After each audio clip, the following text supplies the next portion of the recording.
Še vedno ne veš, kaj je Facebook Pixel ali imaš težave z njegovo implementacijo? Danes dobiš vse odgovore.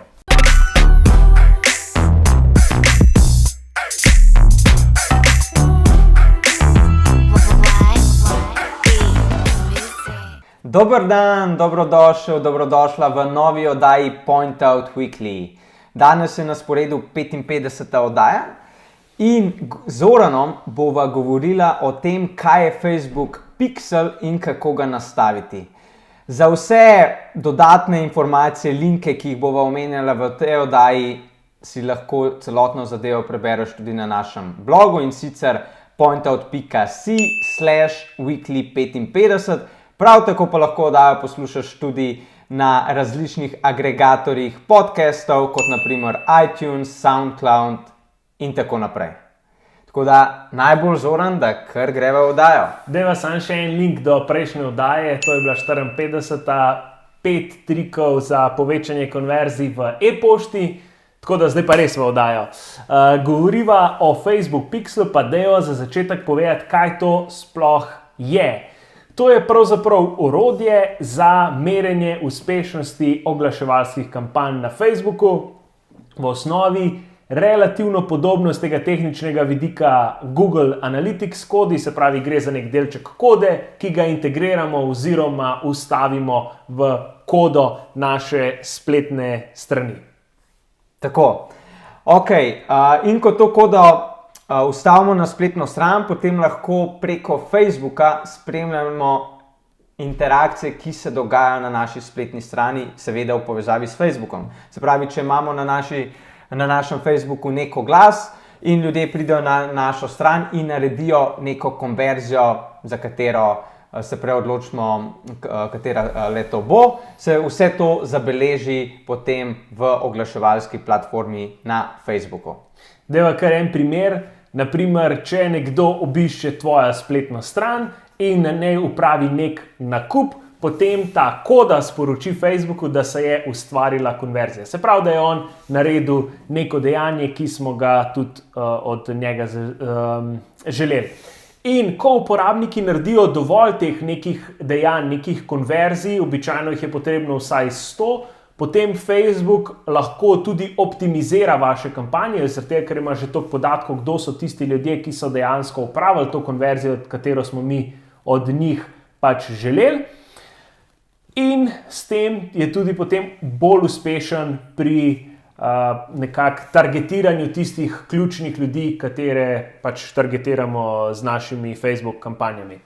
Kar nam Pixel tudi omogoča, je to, da lahko ustvarimo custom audiences, oziroma dajmo to prevesti tako nekako polomljeno v neke ciljne skupine po meri, kar pomeni, da lahko izberemo ljudi in iz njih naredimo ciljno skupino na podlagi nekih njihovih aktivnostih in pa vedenja na naši spletni strani. Pa dajva kar nekaj primerov tukaj, ker zelo pomembno je, da na te custom audience optimiziramo kampanje. In sicer en tak je, ko ljudje zahajajo na našo spletno stran, lahko potem jih dodatno targetiramo z našimi oglasi na način, te, ki so pa v zadnjih 30 dneh naredili to in to dejanje na naši spletni strani, dajmo servirati oglase samo tem. Ali pa vsem, ki so v zadnjih 180 dneh naredili neko dejanje. Ali nekdo, ki je bil na produktni strani točno tistega izdelka. Ali nekdo, ki je že dal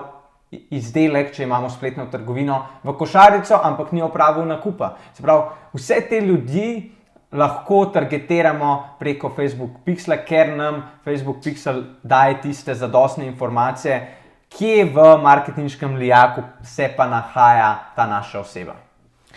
Ko greste v oglaševalski račun in želite nastaviti oglaševanje oziroma kot cilj oglaševanja konverzije oziroma po angleško conversions, tega ne boste mogli storiti, če nimaš prej Facebook Pixela na spletni strani. Zato je za ta del, za optimiziranje in pa nekak izbor cilja kampanje konverzije je potrebno imeti Facebook Pixel na strani. In vse, mogoče še to bi dodal, vse, o čemer sem prej tudi govoril, ti sem se dejansko navezoval na remarketing aktivnosti, ker to so remarketing aktivnosti in Facebook Pixel je odličen ravno v tem. Potem pa še ene zadeve res ne smeva izpustiti, to so pa lookalike audiences. In sicer, ko Pixel zbere ponovno dovolj informacij, koliko je treba imeti konverzije, enako 100, ne? Ko imamo preko Pixla 100 konverzij, potem lahko mi delamo na Facebooku v oglaševalski platformi lookalike audience, kar pomeni, da bo na podlagi zbranih podatkov, te, ki so se konvertirali, Facebook poiskal tiste, ki imajo največjo verjetnost, da se bodo podobno odzvali, kot so se te naši, ki so naredili konverzijo. In to je zelo, zelo močno občinstvo in tudi, ko mi delamo oglase, so to eni izmed najboljših oglasov z vidika uspešnosti. Ker kaj Facebook tukaj naredi, dejansko nam pomaga poiskati res, kot je Nejc povedal, te ljudi s podobnimi lastnostmi kot ljudje, ki so opravili neka dejanja, za katera smo mi tudi v osnovi prej naredili to ciljno skupino po meri. Pa če greva kar konkretno povedati, naprimer, da želimo, da naredimo najprej ciljno skupino po meri oziroma custom audience obiskovalci naše spletne strani v zadnjih 30 dneh. In recimo, da jih je nekih 500 ali pa 1000. Lahko potem iz te ciljne skupine jo vzamemo kot vir oziroma kot source in iz nje ustvarimo lookalike audience in nam Facebook, tako kot je Nejc razlagal, poišče ljudi s podobnimi lastnostmi, kot je teh 500 oziroma 1000 ljudi, ki je že obiskali našo spletno stran. Zdaj, lookalike audience lahko delamo po različnih procentih, vedno so tudi vezani na lokacijo. Če vemo, da imamo v Sloveniji nekje cca milijon uporabnikov na Facebooku oziroma v tem Facebookovem oglaševalskem sistemu, so lookalike audience lahko delamo na 1, 2, 3, pa vse tja do 10% vseh teh uporabnikov. In če označimo 1%, to pomeni, da bo Facebook poiskal 1% vseh uporabnikov v Sloveniji, ki imajo podobne lastnosti kot te ljudje, kar zdaj že verjetno 3-krat govorim, te ljudje, ki jih imamo v tej custom audience oziroma v tej izvirni ciljni skupini. Merimo lahko do 9 dejanj oziroma aktivnosti, ki nam jih Facebook omogoča izbrati, lahko pa naredimo tudi lastne. Zdaj pa najbolj, da tudi kar pokažemo, kako Facebook Pixel kreiramo. Za tiste, ki še ga nimate na vašo spletno stran ustavljenega, to naredite tako, da greste kar v Ads Manager platformo ali pa v Business Manager platformo in kliknete na hamburger meni zgoraj in potem kliknete na zadevo, ki se reče Measure and Report. V slovenščini imamo to prevod? Ne, ker ta del po mojih, kolikor vem, ni preveden. Gre za razdelek Measure and Report, tako. Klikne se pa neposredno na Create Pixel. Na Pixel. Na Pixel, tako. In potem tam dobimo eno kodo in ta Pixel tudi poimenujemo. Tako je. Mogoče samo še eno zadevo, če prej smem omeniti za tistih 9 aktivnosti oziroma dejanj, ki jih lahko merimo. Če sam navržem par primerov, zato da ti bo bolj jasno, recimo lahko view content je tak splošen, ki ga damo na vse naše strani, se pravi tisti, ki so si ogledali, page view, sem se zmotil, ki so si ogledali pač našo stran, potem imamo pa naprimer add to cart dejanje, purchase dejanje in tako dalje.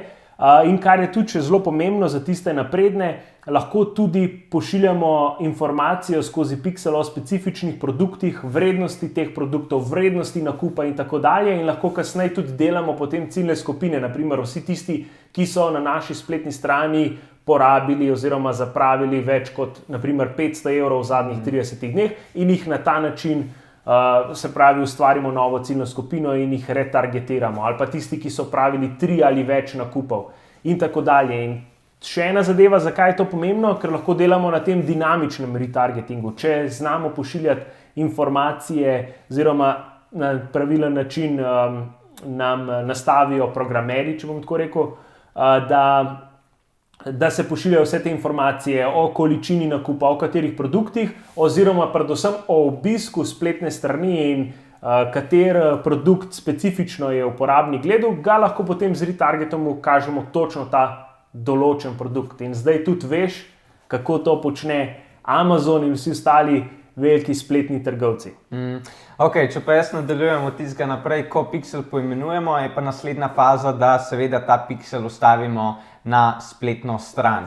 In kako to naredimo? Imamo več možnosti, se pravi, lahko kopiramo direktno kodo in jo vstavimo v header strani, lahko pa to kodo pošljemo direktno našemu razvijalcu oziroma programerju na e-mail, da bo on to storil za nas. Obstaja še tretja možnost, to je, da uporabimo eno izmed integracij. Facebook ima ogromen nekih partnerjev, preko katerih se lahko neposredno povežemo in si nekako olajšamo implementacijo te kode, naprimer partnerji oziroma podjetja, s katerimi pa tudi s katerimi Facebook omogočena integracija so Shopify, WordPress, WooCommerce in tako dalje. In tisti, ki ga tudi mi najpogosteje uporabljamo, to je Google Tag Manager. Tag Manager je fajn, zaradi tega, ker potem imamo res samo eno kodo in nekako ne smetimo oziroma po nepotrebnem ne podaljšujemo, povečujemo težo naše izvorne kode spletni strani.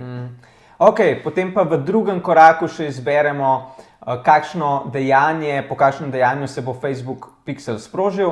Prvi način je, da se Facebook Pixel sproži, ko se spletna stran naloži. Temu se reče, da označite track eventom page load. Druga opcija je pa, da se akcija sproži glede na nek poziv, ki ga uporabnik naredi na spletni strani, se pravi nek call to action, da uporabnik klikne spet naprimer na nek gumb in sicer temu dejanju se pa reče track event on inline action.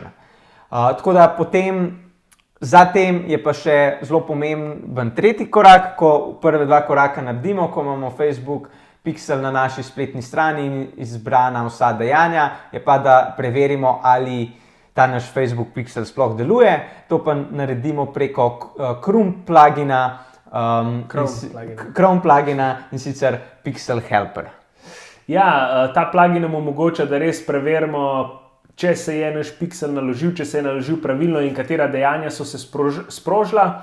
Obstaja pa tudi Facebook omogoča pri tem procesu, ko nastavljamo Pixel, da pošljemo testni trafik oziroma testne bote na našo spletno stran in on preveri, če Pixel deluje pravilno. Ampak še enkrat, kot rečeno, s pluginom pa imamo mogoče bolj podrobne podatke in tudi lažje lahko nadziramo in preverimo, če vse deluje tako, kot mora. Ok, mislim, da so s tem vse povedala, ne? Sva, ja. Tako da, hvala, ker si bil z nama. Naslednjič bova pa govorila o GDPR-ju, sicer kaj vse nam prinaša in podala uporabne nasvete, kako se vsega tega lotiti. In kako vse uskladiti, da bo vse delovalo skladno z GDPR-jem. Do naslednjič, spremlji nas še naprej, spremlji nas, poslušaj podcast, glej videe, obiskuj našo spletno stran, vse to, piši spodaj komentarje, vprašanja in se vidimo. Se vidimo, čao. Dio.